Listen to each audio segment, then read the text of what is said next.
Magandang umaga po sa inyong lahat mga ka-review at eto na nga, sabay-sabay na dagok.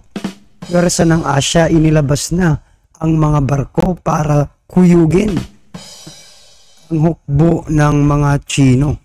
Yan mga ka-review, patungkol po riyan ang ating bibigyan ng reaksyon, komento at kritisismo, no? Kung meron man po. Alright?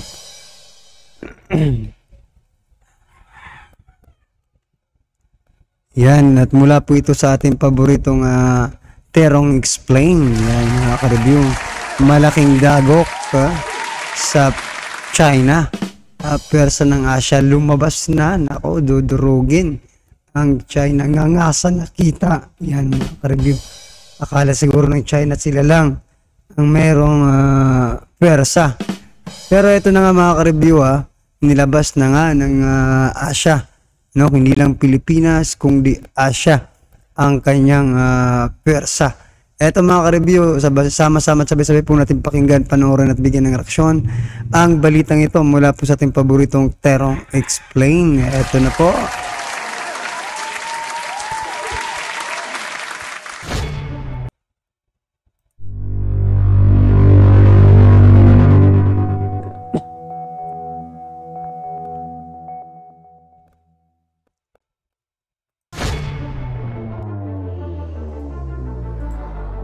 Breaking news, mainit-init ito. Mga bansa sa Asya nagpadala ng mga barko para labanan ang puwersa ng China na nagtitipon sa Pilipinas. Ang buong detalye sa balitang yan, abangan. At mga senador nagkasundo para itaas ang alarma para sa mga maling gawain ng China. UN tatawagin na sa pagkakataong ito. Ang buong detalye sa balitang yan, tutukan. Yan ang mga nagbabagang balitang hatid ko para sa inyo ngayong araw. Kaya kung handa ka na kaibigan na ba humanap na ng pwesto at makinig ng mabuti upang walang ma-miss na impormasyon. Yan, Terong Explain mga ka-review, nasa description po ang full video link. Yan, subscribe na po kayo. Isang makabuluhang balita ang kumalat sa buong Asya nitong nakaraang linggo. Ayon sa mga ulat, ilang bansa sa rehiyon ang nagtalaga ng kanilang hukbong pandagat sa West Philippine Sea upang suportahan ang Pilipinas sa nagpapatuloy na alitan nito sa China. Ang United States, Japan, Australia at India ay kabilang sa mga bansang tumugon sa patuloy na panghihimasok ng China sa Pilipinas at iba pang teritoryo sa Asya.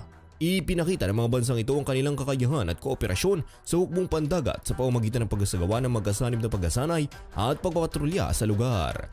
Layunin nilang ipakita sa China na hindi nila hahayaan na makontrol nito ang West Philippine Sea na mayaman sa likas na yaman at mahalaga sa kalakalan. Ang West Philippine Sea ay kinikilala ng United Nations Convention on the Law of the Sea bilang bahagi ng Exclusive Economic Zone ng Pilipinas. Ang deployment ng mga hukbong pandagat ng mga bansang ito ay may malaking Kaya nga mga ka-review, kabadong-kabado na po itong China, no? Sa mga nakikita niya ngayon, no? Na mga joint training, no? Ng mga natin, iba't ibang bansa with the Philippines, di ba? Oh. Tapos, ayaw pa ng ganito ng mga ibang senador, di ba? Gusto pa nilang iatras yung mga hukbo dyan ng ibang bansa, no? Dyan sa West Philippine Sea. Gusto pa nilang i-retreat, di ba mga ka-review? Alam na nyo naman po kung sinong senador yan, si Senator Robin Padilla, no? Medyo nakikita natin na pro-China po siya. At sinasabi niya nga po na kaya daw natin noon, no? At ngayon, di ba? Iba na kasi ngayon, ibang administrasyon na. Kaya medyo, kung sinasabi nilang weak leader po si PBBM, so bakit ganito? Bakit ganito yung move ng Philippines, di ba? Medyo agresibo na tayo ngayon, no? Kaya tumigil na kayo, kayong mga pro-China, mga ka-review, di ba? Kasi alam naman natin na walang namang mabuting na idudulot dyan sa West Philippines itong China kung di man bully lang. O, di ba? Tulong para sa Pilipinas na may limitadong kakayahan sa depensa sa dagat. Pinalalakas nito ang bentahe ng Pilipinas laban sa China na nagtataglay ng mabigat na militar at arsenal. Ang Pilipinas ay nakakuha ng mga kakampi at suporta mula sa iba pang mga demokratikong bansa na naninindigan para sa mga karapatan at soberanya ng bawat bansa. Ang Estados Unidos, isang matagal ng kaalyado ng Pilipinas, ay muling pinagtibay ang kanilang pangako sa pagtatanggol ng Pilipinas at ng rehiyon. Nagsagawa ito ng magkasanim na patrol at pagkasanay sa Philippine Navy na Sana ito lang po sana mapansin po ito ng China, no, na hindi lang talaga Pilipinas, no, kasi kung hindi naman atin yan, mga ka-review, hindi naman tayo, diba, hindi naman tayo kakampihan ng mga international community, diba, ng iba't ibang bansa. Isipin nyo, mga ka-review, malayo na po yun sa atin pero kinakampihan pa rin tayo. Kasi alam po nila na atin po talaga yan. Atin po yung West Philippine Sea. Sana yun nga po yung China naisip kung maisip man sila, di ba? Sana, di ba? Maisip din nila na ano na to, di ba? Parang dihado na tayo kasi napakarami pa nila. Sana isuko na nila yan dyan sa Pero sa palagay niyo po ba, susuko ang China? May pride din ang China, mga ka-review, May pride ang Pilipinas, may pride ang China. Naku, walang di ba? Hanggat hindi nag-uusap kayo, sige. papakita ng kanilang pagkakaisa at determinasyon na mapanatili ang isang malaya at bukas na Indo-Pacific. Ang presensya ng Estados Unidos sa rehiyon ay nagsisilbing hadlang sa anumang agresibong aksyon ng China. Ang Japan naman ay isang pangunahing player sa rehiyon na nagpapakita rin ng suporta para sa Pilipinas. Nagsagawa nga ito ng isang joint exercise at patrols kasama ang Philippine Navy na nagbibigay diin sa kahalagahan ng pagtataguyod ng internasyonal na batas at pagtiyak ng kalayaan sa paglalayag sa West Philippine Sea. Ang pakikilahok ng Japan ay higit na nagpapalakas sa sama-samang pagtugon laban sa pagiging mapamilit ng China. Nakiisa rin ang Australia at India sa pagsisikap na suportahan ng Pilipinas. Ang Australia ay nagsagawa ng magkasanib na pagkasanay at patrol kasama ang hukbong dagat ng Pilipinas na binibigyang diin ang kahalagahan ng isang internasyonal na kaayusan na nakabatay sa mga patakaran at ang mapayapang paglutas ng mga hindi pagkakaunawaan. Ang India sa kabilang banda ay tumaas ang presensya ng hukbong dagat nito sa rehiyon na nagpapahiwatig ng pangako nito sa pagpapanatili ng katatagan at seguridad sa Indo-Pacific. Ang deployment nga ng mga hukbong pandagat ng United States, Japan, Australia at India para suportahan ang Pilipinas sa West Philippine Sea ay nagpapadala ng malakas na mensahe sa China. Ito ay nagpapakita ng sama-samang pagpapasya ng mga bansang Asyano na protektahan ang kanilang teritorial na integridad at itaguyod ang internasyonal na batas.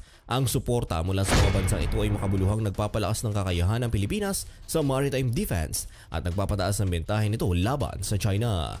Habang patuloy na umuunlad ang sitwasyon sa West Philippine Sea, ang nagkakaisang parente na ipinakita ng mga bansang ito ay nagsisilbing paalala na hindi kukonsintihin ng rehiyon ang anumang pagtatangka na pahinain ang soberanya at seguridad nito. At para sa ibang mga balita, mga senador nagkasundo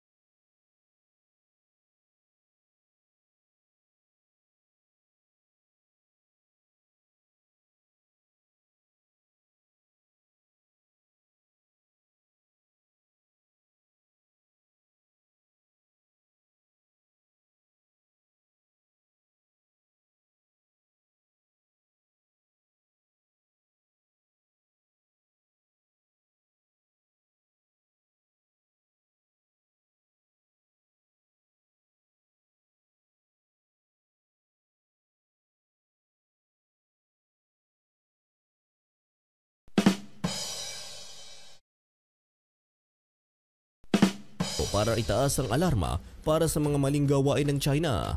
UN tatawagin na sa pagkakataong ito. Ibinigay ni Senate President Juan Miguel Zubiri ang kanyang suporta sa isang panukala para sa Pilipinas na itaas sa United Nations General Assembly ang mga paulit-ulit na paglabag ng China sa landmark 2016 arbitral ruling na nagpapawalang bisa sa pag-aangkin ng teritoryo nito sa West Philippine Sea. Sinabi rin niya na ang mayorya ng mga senador ay pabor sa isang resolusyon na inihain ni Senator Risa Hontiveros noong June 19 na humihimok sa Department of Foreign Affairs na dalhin ang mga hinaing ng Pilipinas sa pangunahing policy-making body ng United Nations. Hindi dapat tayo huminto sa arbitral na desisyon lamang ngunit mag-follow up sa UN kung ano talaga ang nangyayari sa lupa, sinabi ni Zubiri sa Inquirer. Dapat nating iharap sa UN ang paulit-ulit na pagsalakay at paglabag ng China laban sa arbitral na desisyon ng The Hague sa West Philippine Sea. Dagdag pa niya, dapat ding isumite ng Pilipinas sa UN General Assembly ang footage at mga larawan ng creeping invasion ng China sa ating bansa at sa ating mga kapitbahay sa kanilang patuloy na reclamation sa loob ng 370-kilometer exclusive economic zone na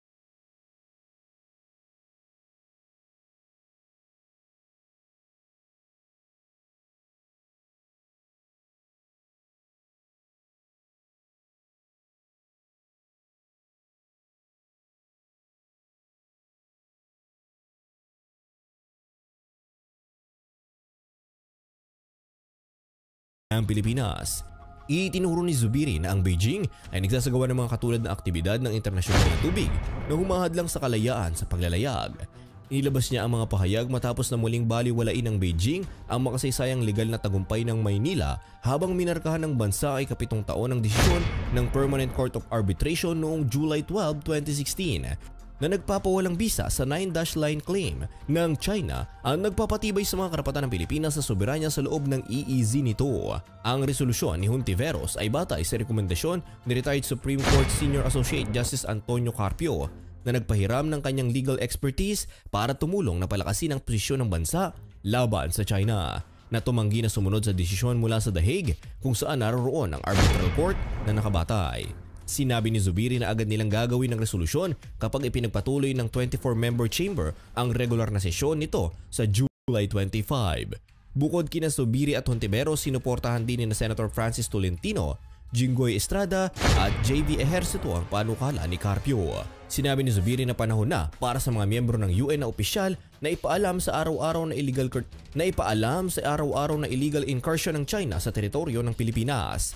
Binanggit niya ang sitwasyon sa Recto Bank, isang resource-rich area sa labas ng Palawan Province kung saan dose-dose ng Chinese vessels ang namataan kamakailan ng Philippine Coast Guard.